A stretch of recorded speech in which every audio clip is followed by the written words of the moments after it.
चलो तो चैप्टर जो है organic chemistry some basic principles and techniques, ठीक है। तो इसमें कह रहे हैं कि भाई कार्बन की यूनिक प्रॉपर्टी कैटेनेशन कर सकता है और मल्टीपल बॉन्ड बना सकता है, इसकी वजह से बहुत ढेर सारे कंपाउंड बनाता है और उन सबको मिला जुला करके हम लोग एक ब्रांच बना लेते हैं ऑर्गेनिक केमिस्ट्री, ठीक है। और फिर उन्होंने जो जनरल इंट्रोडक्शन में बताया कि ऑर्गेनिक केमिस्ट्री बहुत इंपॉर्टेंट है लिविंग सिस्टम्स में सब चीज़ें ऑर्गेनिक केमिस्ट्री, ये सब बातें बहुत बेसिक है, सबको पहले से पता है। पहले लोगों को लगता था कि ऑर्गेनिक केमिस्ट्री में कोई वाइटल फोर्स होता है, वाइटल फोर्स थ्योरी एक हुआ करती थी जिसमें मानते थे कि ऑर्गेनिक कंपाउंड खाली लिविंग सिस्टम्स में ही सिंथेसाइज किए जा सकते हैं, ठीक है। और उसके बाद क्या हुआ कि ओलर ने क्या किया, अमोनियम साइनेट को हीट करके यूरिया बना ली, जो कि एक ऐसा कंपाउंड है जो कि यूरिन में पाया जाता था। तो एक ऐसा कंपाउंड जिसको हम पहले ऑर्गेनिक समझते थे वो हम लोगों ने इनऑर्गेनिक सॉल्ट से बना लिया। तो फिर इसका मतलब लगा कि ऐसा कोई वाइटल फोर्स भी नहीं है, और फिर धीरे धीरे करके केमिस्ट्री चलती रही और अब तो ऑर्गेनिक केमिस्ट्री बहुत डेवलप हो गई। तो उन्होंने कहा कि जो पहला टॉपिक है वो कह रहे हैं टेट्रावैलेंस ऑफ कार्बन। इसमें हमें कुछ पता ही 4 वैलेंसी होती हैं जिनमें अलग अलग तरह की डबल बॉन्ड के हिसाब से हाइब्रिडाइजेशन हो जाते हैं। तो शेप्स ऑफ कार्बन कंपाउंड में हम हाइब्रिडाइजेशन की बात कर रहे हैं। तो अगर चारों सिंगल बॉन्ड है sp3 हाइब्रिडाइजेशन तो टेट्राहेड्रल हो जाएगा। अगर sp2 है तो प्लेनर हो जाएगा, एक प्लेन में 3 होंगे, एक डबल बॉन्ड बनाएंगे। और अगर sp है तो लीनियर हो जाएगा, ठीक है, 2 बॉन्ड बना लेंगे और उसके बाद 2 डबल बॉन्ड बना लेंगे, मतलब 2 पाई बॉन्ड बना लेंगे, ठीक है, ठीक है। तो आइडिया ये है कि सब बॉन्ड जो हैं उसमें कम से कम एक सिग्मा बॉन्ड होगा और उसके बाद जितना भी सेकंड बॉन्ड है वो पाई बॉन्ड हो जाएगा, ठीक है। तो जैसे प्रॉब्लम 12.1 है वो बहुत सिंपल है, पूछ रहे हैं how many sigma and pi bonds are present in each of the following molecules. तो जैसे मैं पहला वाला एक करके बता देता हूँ। तो देखो 1 2 3 4 3 3 6 हाइड्रोजन जुड़े हैं, ये सिग्मा बॉन्ड्स जुड़े होंगे। और कार्बन कार्बन के बीच में 1 2 3 और 4 बॉन्ड है, तो ये भी एक एक सिग्मा होंगे। तो 10 तो सिग्मा बॉन्ड हो गए, ठीक है। और उसके बाद सी ट्रिपल बॉन्ड सी में 2 पाई और सी डबल बॉन्ड सी में 1 पाई, ठीक है। तो टोटल 3 पाई हो, ठीक है। अच्छा, what is the type of hybridisation. तो जिस चीजों के साथ 4 चीजें जुड़ी हुई हैं वो sp3 है, जिसके साथ 3 चीजें जुड़ी हुई हैं वो sp2 है, और जिसके साथ 2 चीजें जुड़ी हुई हैं वो sp है, ठीक है। या मतलब समझ लो अगर सारे सिग्मा बॉन्ड है तो sp3 है, अगर एक पाई बॉन्ड है तो sp2 है, और 2 पाई बॉन्ड है तो sp है, ठीक है। तो सबका हाइब्रिडाइजेशन वगैरह लिख सकते हैं, इसमें कोई समस्या नहीं है। फिर उन्होंने कहा कि यार इसके बड़े बड़े फॉर्मूले होते हैं, लिखने में बहुत दिक्कत होती है, तो इसके कई तरीके हमने बनाए। पहला देखो, इन्होंने देखो एक फिगर से ही दिखाई दे रहा है, जैसे जो ईथेन ये बनाया, ठीक है, ये कंप्लीट फॉर्मूला है, ठीक है, इसमें तो सारे कार्बन के सारे हाइड्रोजन के बॉन्ड दिखा दिए गए, ठीक है। हाँ, उसके बाद इसको लिखने का तरीका फिर क्या हुआ, इसे लीजिए CH3 CH2 CH CH3, ये राइट हैंड साइड में बनाया ना, ठीक है। ये CH3 का मतलब मैंने इसमें डिटेल नहीं लिखा है, पर इसका मतलब मुझे पता है कार्बन के साथ 3 हाइड्रोजन जुड़े हुए हैं, ठीक है। तो थोड़ा सा कंडेंस कर लिया, ठीक है। और फाइनली ये जो नीचे वाला लाइन है ना, ये इंपॉर्टेंट चीज है, नई चीज सीखने को है, इसको बोलते हैं बॉन्ड लाइन फॉर्मूला। देखो नीचे इन्होंने एक चीज बनाया है, जिगजैग सी चीज है, 1 2 3 4 5 6 7 8 पॉइंट्स हैं जो कि जिगजैग से जुड़े हुए हैं, और थर्ड वाले पॉइंट से नीचे एक डंडी जुड़ी हुई है। तो ये कह रहे हैं जहां भी कॉर्नर्स हैं वो सारे कार्बन हैं, ठीक है। जो टर्मिनल कार्बन हैं वो मिथाइल हैं। तो बेसिकली यहां पर क्या हो गया, 8 कार्बन लाइन में रखो और तीसरे वाले कार्बन से एक मिथाइल नीचे लटका दो, तो 9 कार्बन हो गए। अब सबको सिंगल बॉन्ड है तो सिंगल बॉन्ड से करके, डबल बॉन्ड है डबल बॉन्ड से जोड़ दो, और जितनी वैलेंसी खाली पड़ी उनको हाइड्रोजन से जोड़ दो। ये तुम्हारा फॉर्मूला लिखने का एक तरीका हो गया, ठीक है। इसी तरीके से दूसरे में कहा कि देखो ये 4 कार्बन की चेन थी जिसमें साइड में ब्रोमीन लगी थी, तो ब्रोमीन हाइड्रोजन नहीं है इसलिए Br लिखेंगे, तो कार्बन और हाइड्रोजन को गायब कर दे रहे हैं, खाली बाकी चीजें जो है वो कभी कभी आती हैं तो उनको तो लिखना ही पड़ेगा। ठीक, तो अब ये कह रहे हैं साइक्लोप्रोपेन है तो सिंपल ट्राइंगल बना दिया, साइक्लोपेंटेन है पेंटागन बना दिया, ये साइक्लोहेक्सेन में क्लोरीन लगा हुआ है तो हेक्सागन बना के साइड में Cl लगा दिया। ठीक है, एग्जाम्पल 12.4 से 12.6 तक खुद से करो, इसमें मैं समय नहीं खराब करना चाहता। अब दूसरी बात कही इन्होंने कहा 3 dimensional representation of organic molecule. मैं एक क्लास में ऑलरेडी बता चुका हूं कि वास्तव में जो 4 बॉन्ड हैं वो एक प्लेन में नहीं होते हैं। ठीक है, टेट्राहीड्रल है, तो अगर 2 कार्बन के बॉन्ड को प्लेन में लेंगे तो एक प्लेन के बाहर निकल के आएगा, एक प्लेन के अंदर जाएगा।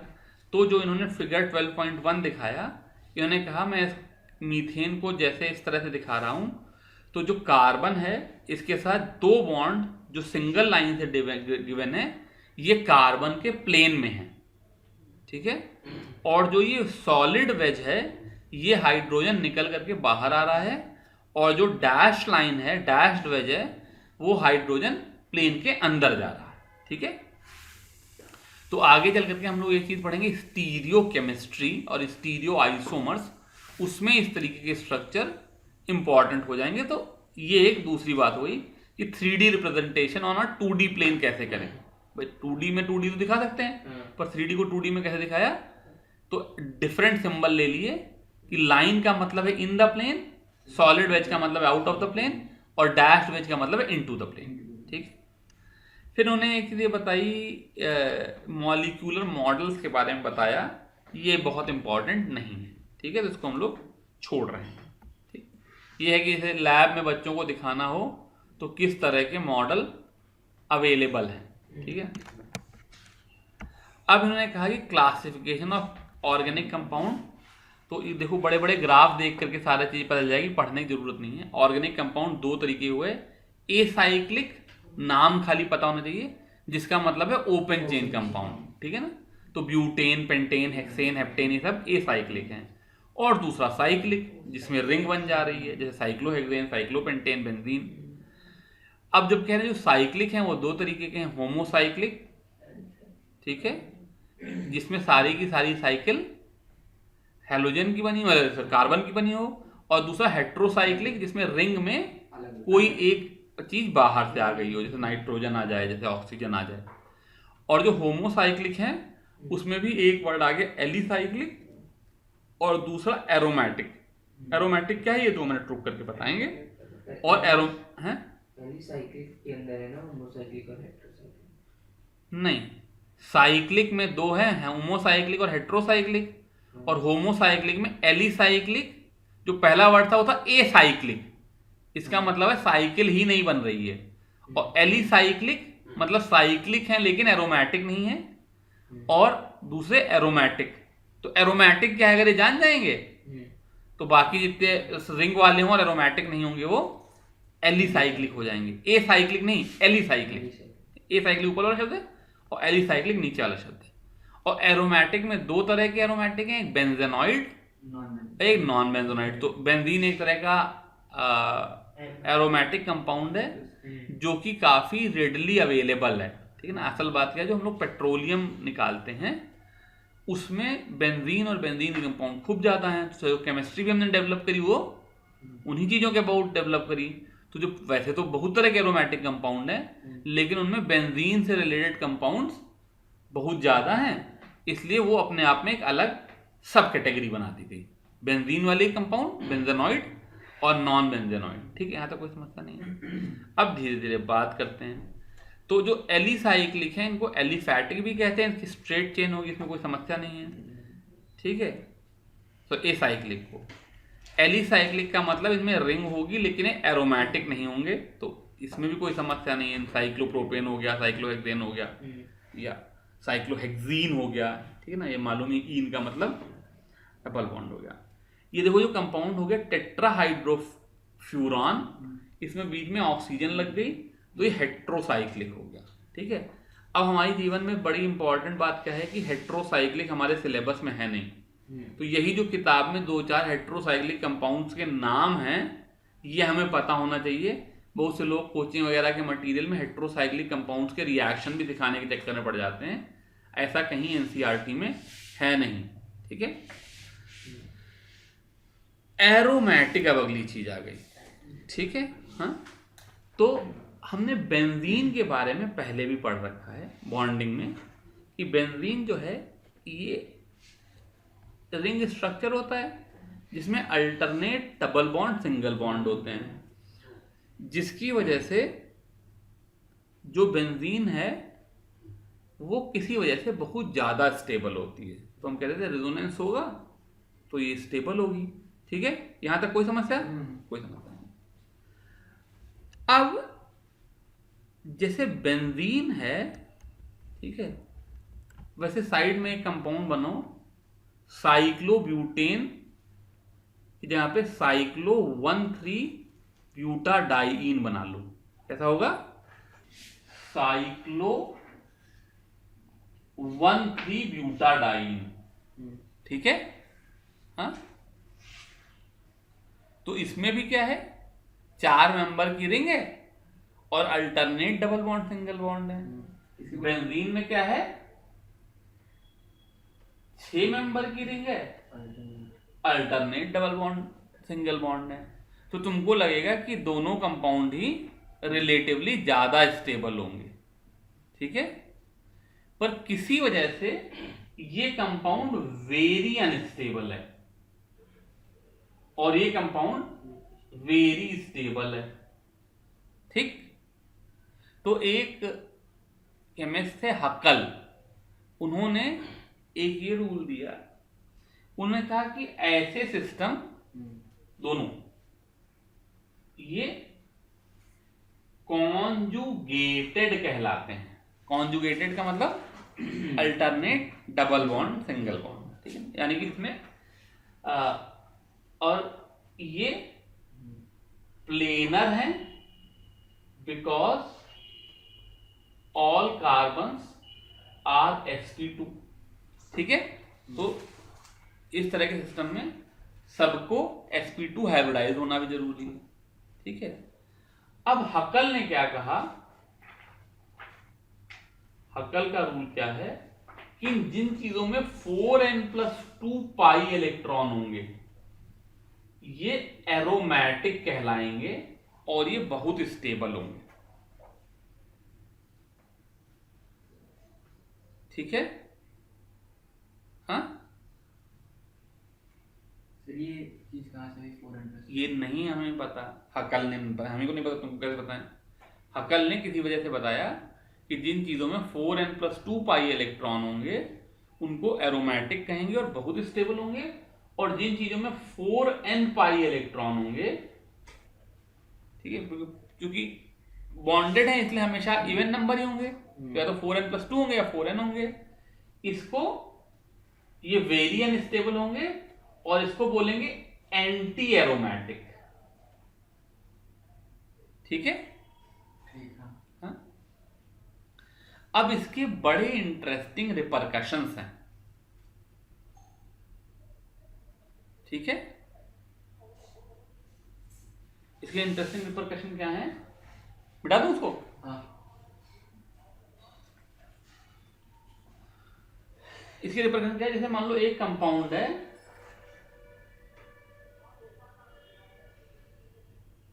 इसका नाम है साइक्लोपेंटाडाइईन, ठीक है। ये कंपाउंड बड़े आराम से एक H+ लीव करके एनायन बना लेता है। कारण क्या है कि जब तक यहां पर CH2 है तब तक तो हाइब्रिडाइजेशन रहेगा sp3, लेकिन जब तुमने एक हाइड्रोजन हटा दिया तो खाली इसके पास 3 बॉन्ड हो गए। तो ये इस इलेक्ट्रॉन पेयर को, जिसके पास लोन पेयर होगा, लोन पेयर को स्पेलिंग मतलब राइटिंग अच्छी नहीं है, उसको p ऑर्बिटल में डाल देगा। इसको p ऑर्बिटल में डालने से क्या होगा, एक तो सारे कंपाउंड sp2 हो गए, हाँ, और ये जो p वाला बॉन्ड है, अगर इसको देखें तो इसेंशियली यहां पर एक पी है, यहां पर एक पी है, जो कि आपस में पाई बॉन्ड बना रहे हैं, यहां पर एक पी है, यहां पे एक पी है, ये पाई बॉन्ड बना रहे हैं, और यहां पर अब एक और पी आ गया जिसमें एक लोन पेयर ऑफ इलेक्ट्रॉन है। तो रेजोनेंस से क्या हो जाएगा, ये वाला बॉन्ड यहां जाएगा और यहां पे नेगेटिव चार्ज आ जाएगा, तो ये वाला बॉन्ड यहां जाएगा, यहां पे नेगेटिव चार्ज आ जाएगा। तो जैसे बेंजीन में डीलोकलाइजेशन हो रहा था वैसे ही इसमें भी डीलोकलाइजेशन हो जाएगा, ठीक है, और ये स्टेबल कंपाउंड बना लेगा। अब इंटरेस्टिंग बात क्या है, अगर इसने एक H माइनस निकाल करके कैटायन बनाया होता तो भी sp2 हाइब्रिडाइज होता, यहां पर एक एम्प्टी p ऑर्बिटल होता, और जो पॉजिटिव चार्ज होता ये बॉन्ड यहां चला जाता, यहां पर डीलोकलाइज वैसे ही हो जाता जैसे यहां पे नेगेटिव चार्ज डीलोकलाइज हो रहा है वैसे पॉजिटिव चार्ज भी डीलोकलाइज हो जाता। लेकिन हकल रूल की वजह से ये हमेशा एनायन ही बनाता है, क्योंकि इसमें अब 6 इलेक्ट्रॉन हो गए जो पाई बॉन्ड बना रहे हैं, जबकि अगर ये अपना एम्प्टी कर देता तो कितने खाली होते, 4 ही होते, ठीक। तो साइक्लोपेंटाडाइईन कैटायन नहीं बनाता, एनायन बनाता है, बिकॉज अगर उसने एक इलेक्ट्रॉन लूज कर दिया तो 4 ही इलेक्ट्रॉन रह जाएंगे, और इलेक्ट्रॉन गेन कर लिया तो 5 इलेक्ट्रॉन हो जाएंगे, 6 इलेक्ट्रॉन हो जाएंगे, 5 है 6 हो जाएंगे, ठीक है। अब इसी के जस्ट ऑपोजिट एक दूसरा कंपाउंड है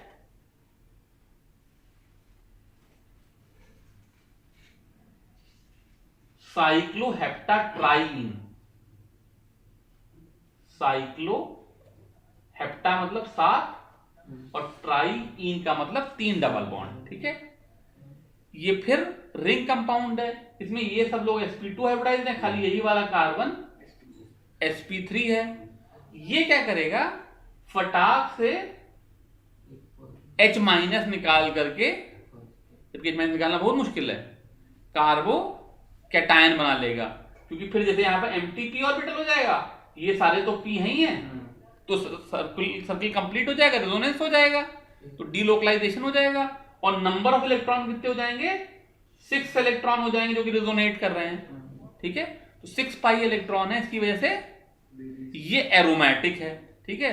तो अब सवाल ये हुआ कि यार साइक्लोपेंटाडाइईन क्यों नहीं कैटायन बनाता, हमेशा एनायन क्यों बनाता है, और साइक्लोहेप्टाट्राईन क्यों नहीं एनायन बना लेता, ये हमेशा कैटायन क्यों बनाता है। इसका कारण क्या है कि 4n+2 सिस्टम्स ज्यादा स्टेबल हैं और 4n सिस्टम अनस्टेबल है। ऐसे ही एक तीसरी चीज लोगों ने पाई, एक कंपाउंड है, इसका नाम है साइक्लोप्रोपीन। इसमें दोनों sp2 हाइब्रिडाइज्ड है, ये sp3 है, ये खट से क्या करेगा, हाइड्राइड आयन लेकर के पॉजिटिव चार्ज ले लेगा।